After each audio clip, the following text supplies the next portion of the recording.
안녕하십니까. 하나공인중개사의 저자 이용훈입니다. 오늘은 부동산 공법 제47강 시간으로서 3. 농지 처분 1. 농업경영에 이용하지 아니하는 농지 처분부터 3. 이행 강제금까지 같이 공부하도록 하겠습니다.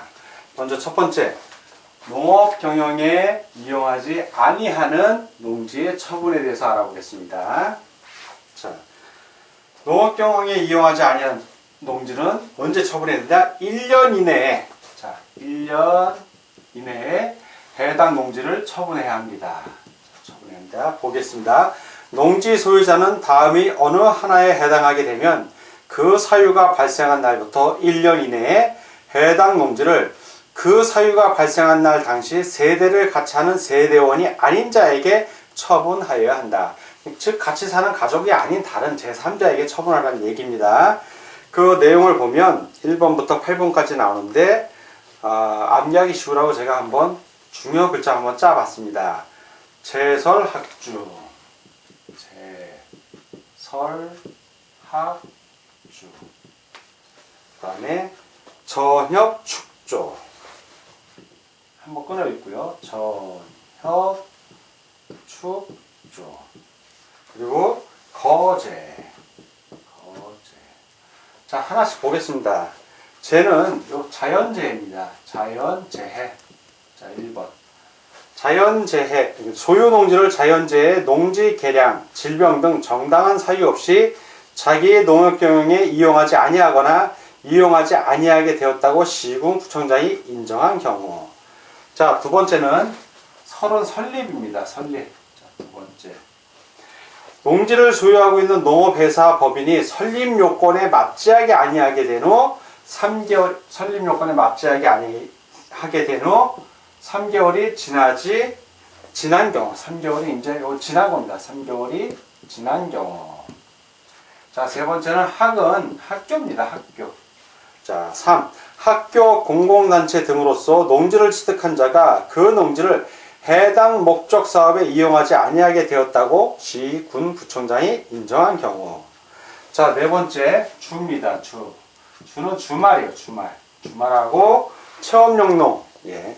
주말 체험영농을 하려고 농지를 취득한 자가 자연재해, 농지개량, 질병 등 정당한 사유 없이 그 농지를 주말 체험영농에 이용하지 아니하게 되었다고 시군 구청장이 인정한 경우. 자, 다섯 번째는 전입니다. 전. 이건 농지 전용 허가를 말해요. 전용 허가. 다섯 번째, 농지 전용 허가 또는 농지 전용 신고를 하고 농지를 취득한 자가 취득한 날부터 2년 이내에 그 목적 사업에 착수하지 아니한 경우. 자, 협. 이건 5의 2입니다. 이거는 5의 2, 협. 협은 바로 협의, 농림축산식품부 장관과 협의를 마치고 공익사업 법률에 따라 농지를 취득하여 소유하여야 하는 경우로서 농림축산식품부 장관과 협의를 마치지 아니하고 농지를 소유한 경우, 즉 협의를 마쳐야 되는데 협의를 마치지 않은 겁니다. 자, 5의 3 축입니다. 5의 3 축.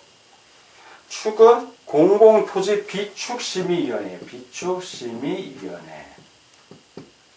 5의 3. 공공토지 비축심의위원회가 비축이 필요하다고 인정하는 토지로서 계획관리지역과 자연녹지 지역 안의 농지를 한국토지주택공사가 취득하여 소유하는 경우로서 해당 농지를 한국농어촌공사에 지체 없이 위탁하지 않은 경우입니다. 위탁을 하지 않은 경우.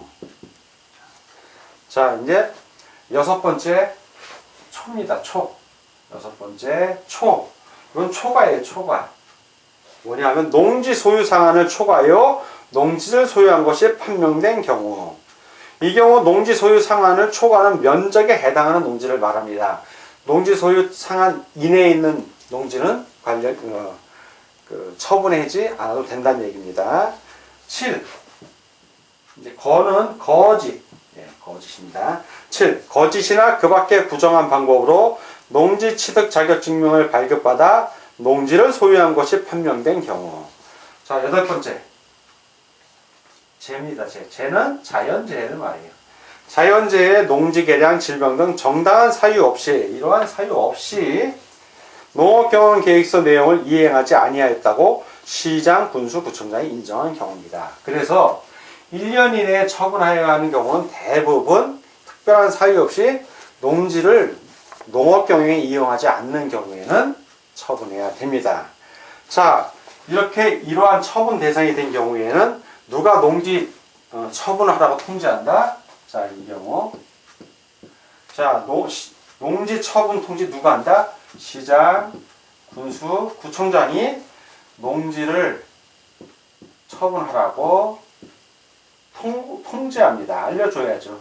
예, 해당 토지 소유자에게, 농지 소유자. 시장, 군수, 구청장은 농지의 처분 의무가 생긴 농지 소유자에게 처분 대상 농지, 처분 의무 기간 등을 구체적으로 밝혀 그 농지를 처분하여야 함을 알려주어야 한다. 자, 이렇게 농업경영에 이용하지 않은 농지의 처분에 대해서 같이 알아봤습니다. 자, 이번에는 이 처분명령, 매수청구, 처분명령의 유예에 대해서 하나씩 알아보겠습니다. 먼저 처분명령부터 하나씩 보겠습니다. 처분명령.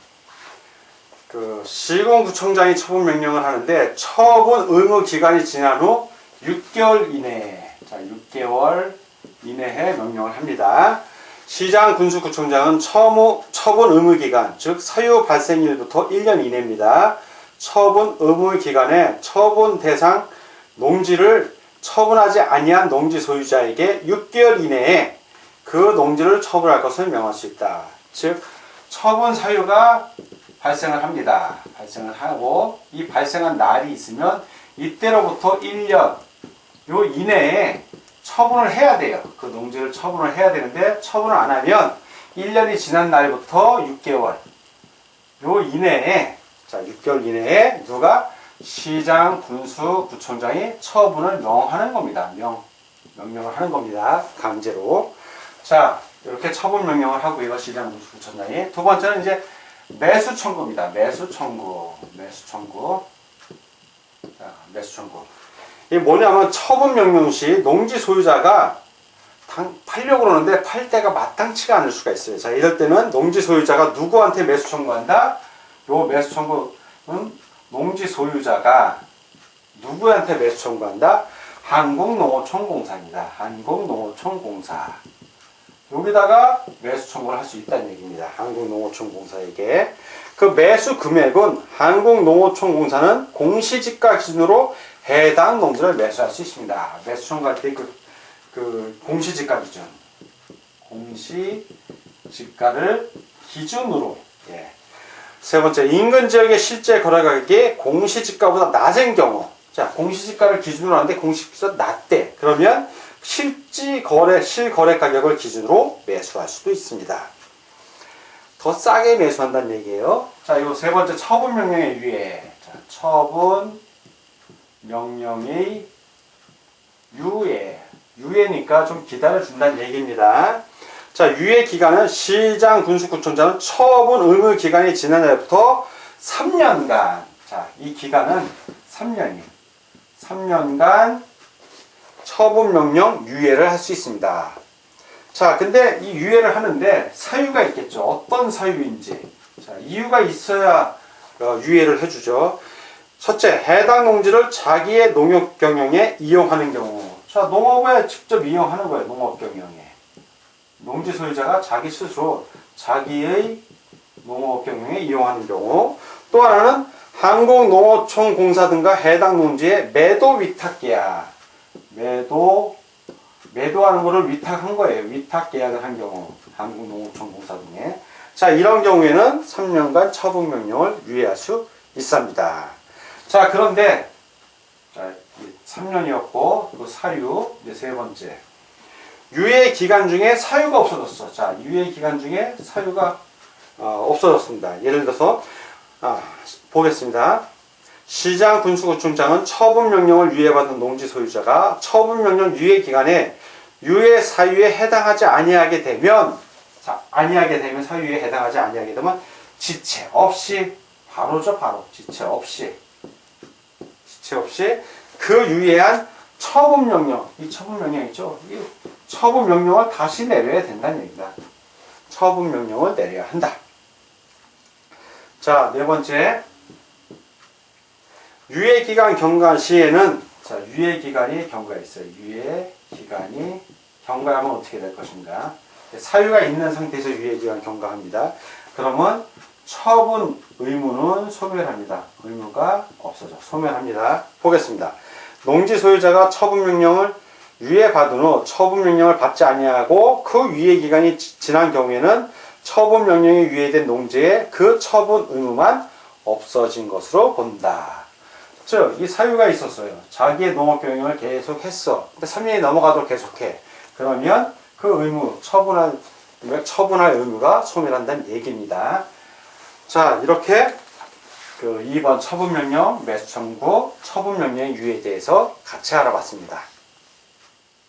자, 이번에는 3. 이행강제금에 대해서 이행을 강제로 시키는 금액입니다. 금액을 부과하는 건데, 먼저 부과 대상입니다. 어떤 사람이 부과 대상인지 바로 처분명령을 시장군수구청장의 처분명령을 받았죠. 이 처분명령을 이행하지 아니한 자, 그런 사람이 바로 부과 대상이 됩니다.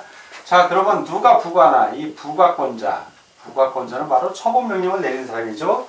시장, 군수, 구청장이 되겠습니다. 자, 처분권자. 세 번째, 부과 금액입니다. 부과하는 금액은 얼마를 부과하느냐? 처분명령을 받은 농지의 토지가액의 20%입니다. 세죠. 20%면. 농지 토지가격이 만약에 100만 원이면 20만 원 부과하는 겁니다.